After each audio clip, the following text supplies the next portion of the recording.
우리가 지난주에는 예수님 왜 오셨습니까? 라는 그 질문을 하면서 예수님의 오심에 대한 일반적인 의미를 우리가 생각을 해봤다고 한다면, 오늘은 좀 한 걸음 더 나가서 예수님 왜 인간의 몸으로 오셨습니까? 성육신하신 예수님에 대한 질문을 우리가 함께 하기를 원합니다. 이 성탄절을 기다린다고 하는 것은 어린아이로 태어나신 예수님을 기다리는 거죠. 마리아를 통해서 육신으로 나오신 예수님을 기다리는 시간입니다. 예수님은 인간이시면서 동시에 하나님이시에요. 분명히 예수님께서는 어머니의 뱃속에서 태어난 아기로 오셨으면서 동시에 그분은 하나님과 나는 하나다, 하나님은 나의 아버지다 말씀하시고 온갖 많은 기적을 행하신 분이죠. 초대교회에 어떤 신학적인 핫 이슈가 있었는데 그것이 예수님의 존재에 대한 것이었습니다. 예수님이 하나님이냐 인간이냐, 이게 하나의 이슈였던 거죠. 예수님은 하나님이다라고 하는 것에 너무 치우치다 보면은 거기 있다가 이상한 이단이 막 생기게 됩니다. 영지주의라든가. 예수님이 오셨는데 사람처럼 보인 것이지 사람이 아니다. 그렇게 된다면 예수님의 고통도 진짜 고통이 아니고 죽음도 진짜 죽음도 아니고, 그러면서 이 가연설이라고 하는 영주주의의 이단이 만들어지게 되는 거죠. 또 예수님은 사람이다라고 하는데 너무 강조를 두다 보면은 예수님은 우리에게 교훈을 주러 오신 분이지 온 인류를 위한 대속의 죽음으로 우리를 건지시는 그러한 분이 될 수가 없다는 거예요. 한 인간이 어떻게 온 인류를 위한 대속 제물이 될 수 있냐는 거죠. 결국 하나님, 예수님은 100% 인간이시고 100% 하나님이시고, 그것이 예수님 안에서 온전한 조화를 이루신 분이다, 신비로운 온전한 조화를 이루신 분이다 라는 결론을 갖게 된 것입니다. 성경에서도 예수님은 이 두 가지가 함께 계신 분이라고 하는 표현이 오늘 본문의 말씀에서도 나오죠. 빌립보서 2장 6절과 8절에 그는 근본 하나님의 본체시나 하나님과 같은 분이라는 거죠. 그런데 하나님과 동등됨을 취할 것으로 여기지 아니하시고 오히려 자기를 비워 종의 형태를 가져 사람들과 같이 되셨고 사람의 모양으로 나타나셨다. 원래 본체는 하나님이신데 우리 같은 모습으로 이 땅에 오신 분이다. 이 두 가지를 다 여기서 설명하고 있습니다. 로마서 1장 2절과 3절에도 그의 아들에 관하여 말하면 육신으로는 다윗의 혈통에서 나셨고, 다윗의 자손으로 오신 하나의 인간이란 말씀하시죠. 성결의 영으로서는 죽은 자 가운데서 부활하사 능력으로 하나님의 아들로 선포되셨으니 곧 우리 주 예수 그리스도다. 부활하심으로 말미암아 그분이 단순히 인간이 아니라 하나님의 아들, 신적인 존재라고 하는 것을 보여주셨다. 그런 말씀을 성경에서 하고 있는 것입니다. 그래서 우리가 이 대강절에 예수님을 기다리면서 예수님 하나님으로서 육신의 몸을 입고 이 땅에 오셨는데 왜 그렇게 굳이 인간의 몸을 가지고 이 땅에 오셨어야 됩니까? 라는 질문을 하면서 우리가 그 대답을 찾아야 됩니다. 그래서 오늘 말씀을 통해서, 오늘 성경을 통해서 예수님이 왜 인간의 몸을 굳이 입고 오셨어야 되는가라는 질문에 대답을 찾아보기를 원해요. 첫 번째로는 예수님이 우리와 함께 계시기 위해서, 우리와 함께 계시는 것을 보여주시기 위해서라고 하는 표현이 더 나을지도 모르겠습니다. 마태복음 1장 23절에 나오는 말씀 같이 함께 읽겠습니다. 보라, 처녀가 잉태하여 아들을 낳을 것이요 그의 이름은 임마누엘이라 하리라. 임마누엘, 예수님이 바로 임마누엘로 오셨다. 하나님이 우리와 함께 계신다라는 메시지로 이 땅에 오셨다는 것입니다. 하나님의 축복 중에서 가장 큰 축복이 뭐냐? 내가 너희와 함께 하겠다고 하는 약속입니다. 하나님이 우리와 함께 하신다라고 하는 것을 확인시켜 주시기 위해서 예수님이 몸을 입고 눈에 보이는 본으로 이 땅에 오셨다는 거예요. 하나님은 우리 인간이 시간과 공간의 제한을 받는 그러한 존재라고 하는 것을 인정해 주시고, 시간과 공간 밖에 있던 분이 그것을 뚫고 인간의 시간과 공간 속에 들어오셔서 우리 곁에 계시면서 내가 너와 함께 하노라고 하는 것을 우리에게 확인시켜 주신 것이 바로 예수님의 탄생의 사건이라는 거죠. 우리 하나님은 이미 구약시대부터 우리와 함께 하시는 것을 보여주셨던 분입니다.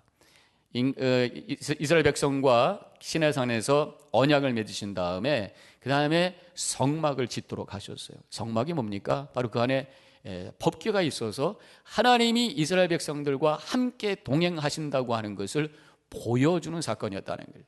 광야 생활을 할 때에 이제 진을 칠 때마다 제일 중앙에다가 성막을 칩니다. 그리고 사방에다가 세 지파, 12지파가 또 천막을 치는 거죠. 그래서 이스라엘 백성들이 거할 때 가장 중심에 하나님이 우리와 함께 한다라고 하는 것을 이 성막을 통해서 확인시켜 주신 거예요. 그러면서 거기에 평화가 오고 거기에 확신이 오고 거기에 용기가 생기고 그런 하나님의 은혜를 우리가 볼 수가 있습니다. 나중에 이 성막이 성전이 됩니다. 성전은 어디 있었어요? 예루살렘이 있었습니다. 그래서 예루살렘 성읍을 향해서 에스겔서 48장 35절에 이렇게 말씀하고 있습니다. 그 성읍의 이름을 여호와 삼마라 하리라 그랬어요. 여호와 삼마가 무슨 뜻이냐? 하나님이 거기에 계시다라는 거예요. 바로 예루살렘 성에 성전을 지음으로 말미암아 하나님이 이스라엘 백성들 가운데 계신다라고 하는 것을 보여주셨다는 거예요. 이제 예수님이 오심으로 말미암아 이제 그 지금까지 있었던 구약시대의 성전은 더 이상 이제 사라지게 되고 새로운 성전으로 세워주신 것이 바로 예수님이라고 요한복음 2장 21절에서 이렇게 말씀하고 있습니다. 예수는 성전된 자기 육체를 가리켜 말씀하신 것이다. 새로운 성전으로 새로운 보이는 하나님의 임재의 모습으로 나타나신 분이 바로 예수님이다. 예수님 볼 때마다 몸으로 오신 예수님 볼 때마다 주님이 하나님이 우리와 함께 하신다라고 하는 것을 확인해 주시기 원하셨다는 것입니다. 예수님이 이제 십자가 달려 돌아가시고 부활하셔서 떠나셨어요.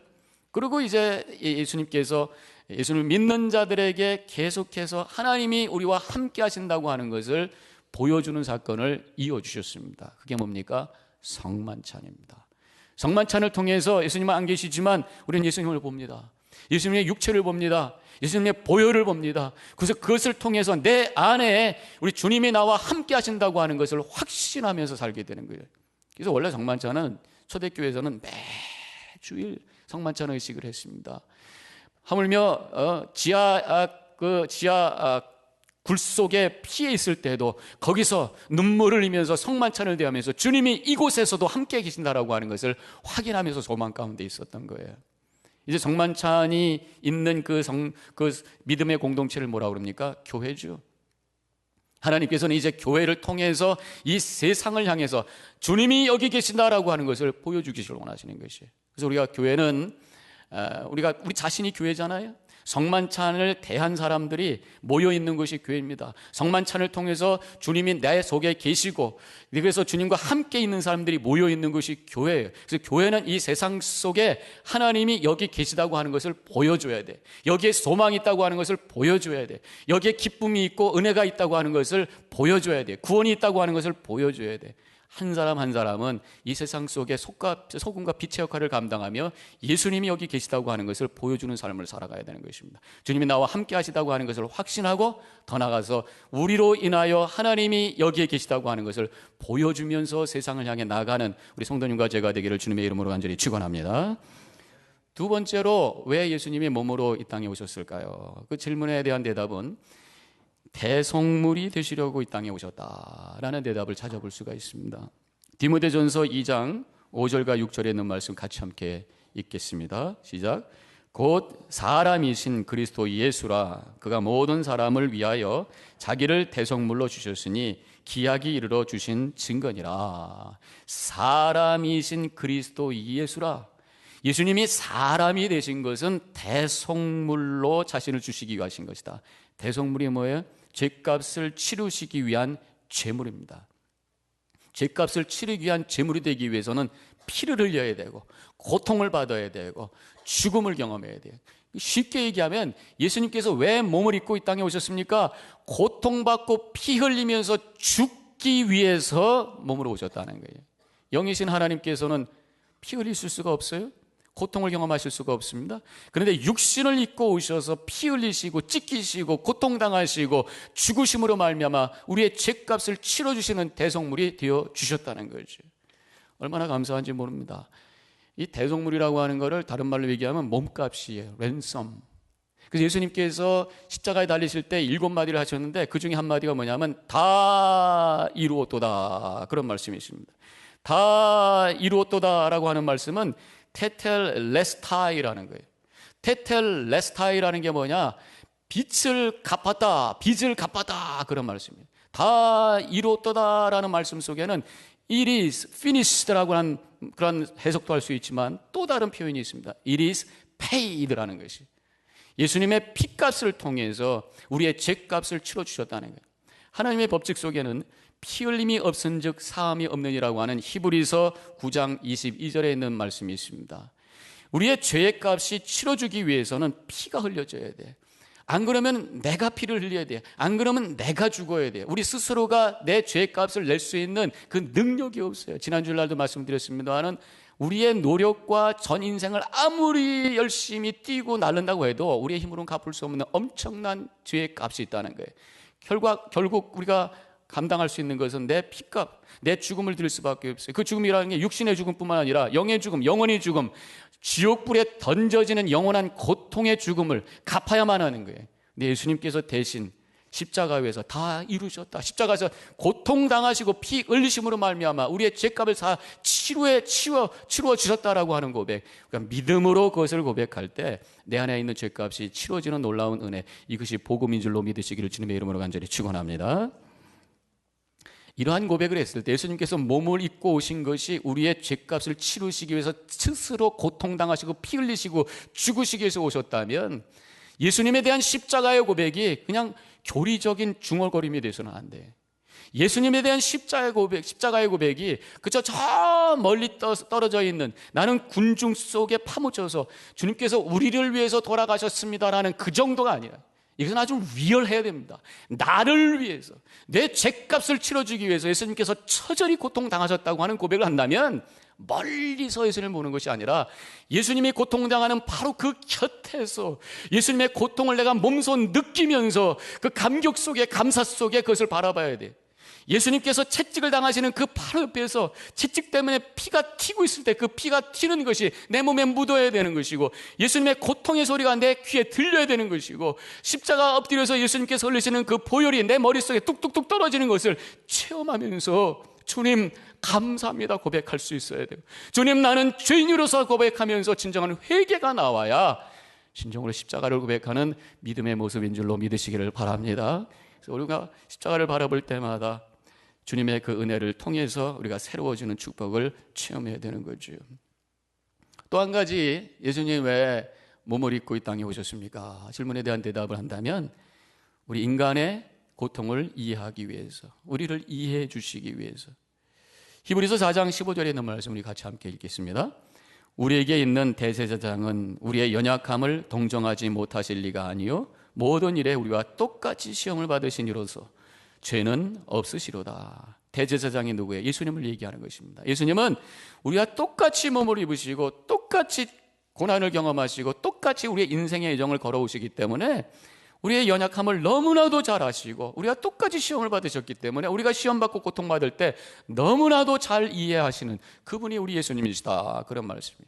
예수님이 이 땅에 몸을 입고 오신 것은, 그리고 어린아이로 태어나셔서 모든 삶의 여정을 겪으시면서 십자가에 달려 돌아가신 것은 우리의 삶의 모든 것을 다 이해해 주시고 우리의 고통 속에 함께 동참하시기 위한 하나님의 은혜가 그 속에 있다고 하는 것을 고백할 수가 있어야 된다는 것입니다. 우리 예수님은요, 육신의 고통만이 아니라 삶의 여러 가지 정신적인 고통도 체험하셨던 분 아닙니까? 공생애를 하시면서 하나님의 그 의로운 뜻을 위해서 움직이셨잖아요. 언제 예수님께서 악한 일을 하셨어요? 늘 주님의 뜻을 이루기 위해서 애쓰셨는데 쫓아다니면서 괴롭히는 사람이 있습니다. 이거 얼마나 억울합니까? 우리가 억울하고 힘들 때가 있어요. 바른 뜻을 가지고 하나님의 뜻을 이룬다고 했는데 비난을 당해요. 예수님도 똑같이 경험을 하셨어요. 그럴 때마다 예수님은 걱정 마, 나도 안다 말씀하십니다. 예수님은 3년 동안 정말 먹고 자면서 함께 공동체 생활했던 그 제자들 중에 한 사람이었던 가룟 유다에 의해서 배신을 당하셨잖아요. 그렇게 잘해줬는데 나중에 보면 뒤통수 치는 사람이 있습니다. 우리 인생에 살다 보면 배신을 경험해요. 주님께서도 나도 한다 말씀하신단 말이에요. 십자가형을 당하면서 육신의 고통뿐만 아니라 예수님의 고통은 사실은 외로움의 고통이었습니다. 제자들이 다 도망갔습니다. 거기다가 버려짐의 고통이었습니다. 하나님께로까지 버려졌어요. 그래서 예수님께서 뭐라고 절규하셨습니까? 엘리 엘리 라마 사박다니, 아버지 아버지 어찌하여 나를 버리시나이까? 하나님 아버지에게까지 버려지는 그 고통, 외로움의 고통, 우리 주님은 너무나도 잘 아신 거예요. 우리가 외로울 때마다 주님께서 곁에 오셔서 내가 너무나도 잘한다 말씀하신단 말이죠. 우리를 이해해 주시고, 그래서 예수님의 고통은 십자가를 위한, 구원을 위한 고통이면서 우리의 고통을 이해해 주시는 고통이면서 더 적극적으로는 예수님의 고통은 우리의 고통을 새롭게 해석해 주시는 고통이라는 것입니다. 그래서 믿음의 능력이라는 게 뭐냐? 고통을 이기는 능력이면서 더 나아가서 고통을 새롭게 해석할 수 있는 능력이에요. 주님을 믿을 때에 우리 믿음이 깊은 사람은 고난 없는 삶이 아니라 고난을 소화하고 고난을 해석할 수 있는 능력을 가진 삶을 사는 것입니다. 우리 믿는 사람들은 우리 고난이 올 때 해석할 수 있는 능력을 가져야 돼. 어떻게 해석해야 될까? 고난이 왔을 때 먼저 딱 우리가 고백해야 될 것은, 하나님께서 뭔가 나의 죄를 깨닫게 해주시는 메시지를 주셨구나.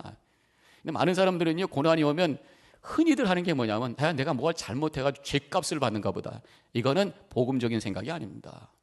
이미 랜섬, 죄값을 치러주신 주님께서 우리가 당해야 될 고통은 주님께서 치러주신 거예요.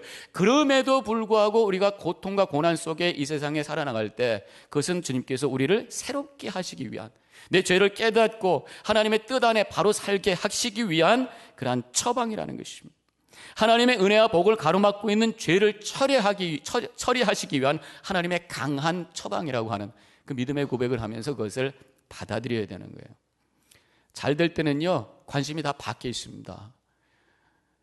잘 될 때, 사업이 잘 되고 돈이 많고 모든 게 잘 될 때는 이게 내가 뭘 먹을까, 뭘 살까, 어딜 놀러 갈까, 다 바깥으로 관심이 가 있어요. 그러다 보면 나를 잃어버립니다. 그런데 어려움이 오면 관심이 어디로 가요? 나를 향해 가는 거죠. 왜 나는 지금 이런 상황이 됐을까? 하필이면 나일까? 왜 내가 이런 어려움 속에 있어? 나 하다가 어떤 사람은 그게 너무 깊어지고 자기 속에 그냥 푹 빠져버리고 그래서 우울증이 생기는 거예요. 근데 우리 믿는 사람들은 나 하다가 혼자 있는 것이 아니라 그 문제를 가지고 하나님 앞으로 가서 나 하게 되면, 하나님, 내가 하나님 앞에 이렇게 교만했군요 라는 고백을 하게 되고, 하나님, 내가 하나님의 뜻대로 살지 않냐고 내 욕심과 욕망을 위해서 살았군요 라고 하는 고백을 하게 되는 것입니다. 그러면서 거기서 회개의 역사가 일어나게 되는 거죠. 그래서 고난이 올 때에 주님께서 나를 죄를 깨닫게 하시는 메시지가 여기 있구나 라는 고백을 하면서 주님 앞에 무릎을 꿇으시고, 그리고 주님 앞에 회개하시고, 그래서 새로운 변화의 삶을 통해 하나님께 영광 돌리시기를 주님의 이름으로 간절히 축원합니다. 고난이 올 때 또 우리는 어떻게 해석해야 되는가? 삶의 한 부분이구나 이렇게 해석을 해야 돼요. 고난이라고 하는 것이 나의 삶의 새로운 것이 아니라 한 부분이다. 오히려 고난이 있다라고 하는 것은 내가 살아있다는 증거다라고 하는 적극적인 고백을 할 수가 있어야 됩니다. 불교라고 하는 종교는요, 고난을 초월하는 종교라고 생각합니다. 그래서 해탈, 고난을 다 초월한 상태, 그러니까 산으로 올라가요. 고난을 피해서, 고난을 초월하기 위해서 산으로 올라가서 거기다 암자를 짓고 거기서 돌을 닦지요. 그리고 기독교는 고난을 품는 종교예요. 그래서 이 세상 속 한복판에 있습니다. 고난과 함께 사는 거예요. 예수님께서 이 땅에 오셔서 우리에게 구원을 이룬 것은 고난을 피하신 것이 아닙니다. 겟세마네 동산에서 이것이 하나님의 뜻이거든 내가 이 잔 나중에는 결국 받겠나이다, 주님의 뜻대로 하겠나이다, 고난을 그대로 꿀꺽 삼기시고 십자가에서 온갖 고통을 당하시면서 죽으셨어요. 그 고통을 통해서 구원을 이루어주신 것이 십자가잖아요. 그래서 우리 믿음은, 기독교 믿음은 고통을 품는 거예요. 그래서 믿는 사람들은 믿음으로 말미암아 고통이 면제되는 것이 아니라 믿음으로 말미암아 고통을 오히려 당연한 것으로 받아들이고 믿음으로 말미암아 오히려 고통을 재해석할 수 있는 능력을 갖는 거예요. 그것이 바로 예수 믿는 사람의 모습이라고 하는 것입니다. 오히려 고난과 고통보다 더 큰 것을 볼 수 있는, 그 큰 것 때문에 고난과 고통을 오히려 품고 나갈 수 있는 그 능력을 갖는 거예요. 그 한국의 이중표 선수라고 있죠, 그 축구 선수. 그분이 이제 이런 말을 했다고 합니다. 축구 경기를 하다가 심판이 오판을 할 때가 종종 있다는 것입니다. 인간이니까, 기계가 아니니까 오판을 하는 거죠. 근데 그 오판한 거에 화가 나가지고 어떻게 이럴 수가 있어 씩씩거리면은 그때 제대로 뛰지는 못한다는 거예요. 그 게임은 이길 수가 없다는 것입니다. 그래서 이중표 씨가 나중에 깨달아진 게 뭐냐, 아하, 심판의 오판, 오심도 경기의 한 부분이구나, 그렇게 생각했다는 거예요. 하다가 보면은 심판이 오판을 했습니다, 오심을 했습니다, 화가 나지만 레리꼬 하고 빨리, 그보다 더 큰 것이 뭐냐, 바로 이 경기를 최선을 다해 잘 뛰는 것이고 경기를 이기는 것이다. 그래서 열심히 그냥 뛰는 거죠. 그럴 때 승리하게 된다는 것입니다. 인생도 마찬가지죠. 살다 보면 어려움도 올 수 있어요. 억울한 일도 생길 수 있습니다. 근데 거기에 매여가지고 Why me? 하나님 왜 나한테 이 어려움이 오고 왜 내가 이런 억울한 상태에 있어야 됩니까? 씩씩거리면서 그만 붙들고 있다가 하나님이 나에게 주신 이 인생이라고 하는 큰 그림이 망가져 버릴 수가 있다는 거잖아요. 우리는 그것이 아니라 하나님, 이 고난도 나의 삶의 한 부분이군요 하면서 그냥 끌어안고 같이 가는 거예요. 헨리 나우에는 오히려 더 적극적으로 말을 했습니다. 고난이 올 때 스트레인저로 생각하지 말고 프렌드로 생각하고, 친구로 생각하고 팔짱 끼고 같이 갈 때 오히려 그 고난을 통해서 내가 교훈을 받고 그 인생이 더 아름다워질 수 있다, 그렇게 말씀을 했습니다. 그래서 고난이 왔을 때 그것이 나의 한 삶의 한 부분으로 고백하고, 고난이 왔을 때 오히려 내가 살아있다라고 하는 고백을 해야 돼요. 큰 그 무서운 질병 중에 하나가 이 나병 아닙니까? 한센병. 한센병의 특징이 뭐예요? 감각이 없는 거예요. 그래서 손가락이 잘라지고 코가 잘라지고 귀가 잘라지는 것이 바로 감각이 없어서 여기서 툭툭툭툭 치다가 그것이 염증이 생기고 나중에 보면 그것이 다 이제 문제가 생겨가지고 썩어지고, 그래서 그렇게 된다고 하는 거죠. 오히려 고통을 느낀다고 하는 것, 뜨겁기 때문에 뜨거워, 아프기 때문에 피해가고, 뜨겁기 때문에 그것을 피해가고, 오히려 고통이라고 하는 것이 내가 살아있다는 증거고, 고통이라는 것이 오히려 내 생명을 보호해주는 역할을 한다는 거죠. 내가 고통이 있기 때문에 오히려 그것을 가지고 주님 앞에 무릎 꿇게 되고 고통을 통해 더 성숙해지는 그러한 은혜의 삶을 살아가게 된다고 하는 것입니다. 우리가 고난이 왔을 때 이러한 해석을 또 해야 됩니다. 더 적극적으로 이 고난은 더 큰 은혜를 향한 하나의 과정이구나. 왜? 예수님의 고난과 십자가는 부활을 위한 과정이었고 온 인류를 구원하기 위한 하나의 과정이었다고 하는 것을 우리가 믿을 때, 내 인생에 있어도 여러 가지 고난과 어려움이 왔을 때 하나님, 이 고난을 통해서 합력하여 선을 이루실 줄로 믿습니다 하면서 그것을 오히려 적극적으로 받아들이는, 그냥 인생의 한 파트다 정도가 아니라 이것은 더 큰 하나님의 은혜를 향한 징검다리구나 하면서 우리가 나가는 삶을 살아가는 것이 바로 예수님의 십자가를, 그 고난을 고백하는 삶이라고 하는 것입니다. 제가 지난주에도 말씀드렸습니다만 그 Why Jesus라는 책에서 조성민 목사님에 대한 그 간증을 제가 읽었었는데, 거기에 또 이런 얘기가 나옵니다. 그분이 이제 예수를 믿었잖아요. 와이프가 뒤에 예배 드리나 보러 갔다가 나중에 예수님 만나가지고 또 예수님 믿은 거 아닙니까? 예수님 믿자마자 그가 이제 새로운 결단을 하면서 하나님의 뜻대로 내가 순종하면서 살겠습니다 라고 고백하면서, 그가 기자였습니다. 기자였는데 기자들은 이 촌지 뇌물 같은 걸 많이 받는가 봐요. 자기 봉급보다도 더 많을 때가 있대요. 왜냐하면 기자니까 잘 좀 봐주십시오, 우리 기사 잘 써주십시오 그러면서 쿡쿡 찔러주는 게 있었는가 봐요. 이제 그것을 안 받기로 결정을 한 겁니다. 그랬더니 쪼들리기 시작하는 거예요. 그동안은 자기 월급은 와이프한테 다 갖다 주고 그렇게 사이드로 생긴 그 촌지 가지고 이것저것 또 하고 했었는데, 이제 그걸 가지고 봉급 가지고 가정 살림과 자기 개인적인 생활을 이렇게 하려고 나누다 보니까 너무 어려워진 거예요. 그래서 어떻게 할까 그러다가 이제 이 기자다 보니까 여러 가지 정보가 빨리빨리 들어오죠. 그래서 이 증권에 대한 정보가 빨리 들어오게 돼서 증권 투자를 해야 되겠다. 그래가지고 한번 투자를 했더니 잘 된 거예요. 그래가지고 크게 돈을 벌었어요. 그러다가 이제 얼마 있다가 아주 정보가 좋은 게 들어왔습니다. 다음 월요일이면 어떤 은행이 상장이 된다고 그러는데 그 정보를 미리 받게 된 거예요. 그래서 그 금요일 날 뭐 난리를 쳐가지고 자기 있는 모든 돈과 장모님 돈 빌려서까지 해서 올인을 해서 갖다 딱 집어넣어가지고 월요일 날 이제 짠 하고 나올 줄 알았는데 갑자기 어떻게 된 거지? 바뀌어가지고 그 은행이 없어져 버리고 말았다는 거예요. 그래가지고 그 모든 투자가 한순간에 다 껍데기가 되고 빈 종이가 되고 주식이 그냥 종이가 돼버려가지고 한순간에 그저 모든 돈이 사라져버리는, 걷다가 빚까지 져버리는 그런 엄청난 비극을 맞게 된 거라는 거예요. 그래서 하나님을 향해서 도대체 주님, 내가 주님 믿고 결단하고 그래서 이제 또 이 주식을 통해 가지고 하나님의 일도 하려고 했는데 하나님 어떻게 된 겁니까? 그래서 주님을 향해 통곡하며 기도를 매일매일 새벽 기도할 때마다 합니다. 1개월, 2개월, 3개월, 6개월, 7개월이 흘렀어요. 근데 어느 날 갑자기 어떤 편지가 왔는데 이제 이분이 거래하는 모든 은행과 그 가족들이 거래하는 모든 은행을 계좌 추적을 하겠다는 그런 편지를 받은 거예요. 그게 뭐냐면 정권이 바뀌어가지고 이분이 청와대를 들락날락한 거죠. 청와대 출입 기자들을 내사를 해가지고 부패 기자를 찾아가지고 혼내주겠다는 그런 어떤 취지 때문에 그런 일이 있었다는 거예요.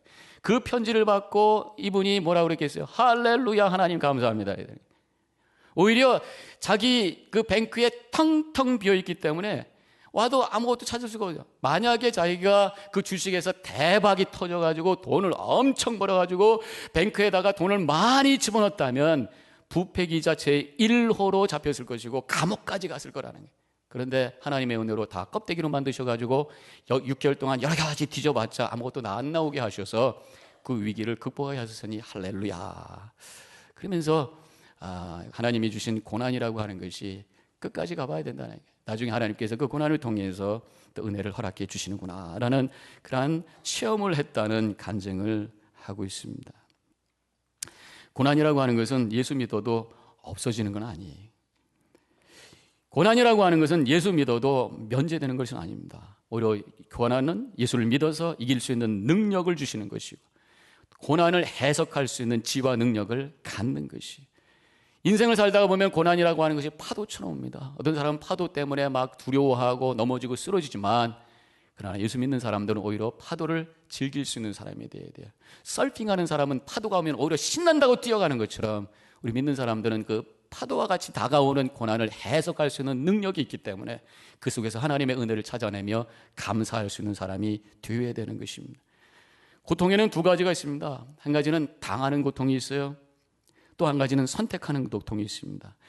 내가 알지 못하는 사이에 당하는 고통은요, 우리 믿는 사람들은 원치 않는 여러 가지 어려움 속에서 힘들어하고 억울해하지만 오히려 그것을 해석할 수 있는 능력이 있는 사람입니다. 더 나아가서 우리 믿는 사람들은 거룩한 고통을 선택까지 할 수 있는 사람이에요. 하나님의 뜻을 위해서 십자가를 지는 것입니다. 예수님께서 너희가 나를 따르거든 자기를 부인하고 자기의 십자가를 나를 지고 나를 따르라고 하셨던 것처럼 오히려 나에게 주어진 십자가 뭔가 그래서 거룩한 희생을 하고 거룩한 헌신을 하고 거룩한 피곤을 하고 거룩한 고통을 통해서 하나님의 뜻을 이루어가는 쓰임받는 삶이 되어지는 것이라는 것이죠. 고난과 걱정에 우리가 묶이는 것이 아니라 고난과 걱정을 통해서 하나님께 영광 돌릴 수 있는 그런 축복된 신앙의 삶을 살아가시기를 주님의 이름으로 간절히 축원합니다. 아기 예수님을 바라보면서 인간의 몸으로 오신 예수님을 보시기 바랍니다. 그것은 우리와 함께 계시기 위한 하나님의 섭리였고 그것은 바로 우리를 위해서 친히 피 흘리심으로 속죄 제물이 되시려고 하는 하나님의 은혜의 뜻이었고 그것은 바로 우리의 고난과 고통의 의미를 바꿔주시면서 우리 가운데 은혜로 인도하시는 하나님의 섭리라고 하는 것을 깨달으시고 감사와 찬양과 영광을 돌리며 결단하며 믿음 안에 승리하시기를 주님의 이름으로 간절히 축원합니다. 기도하십시다.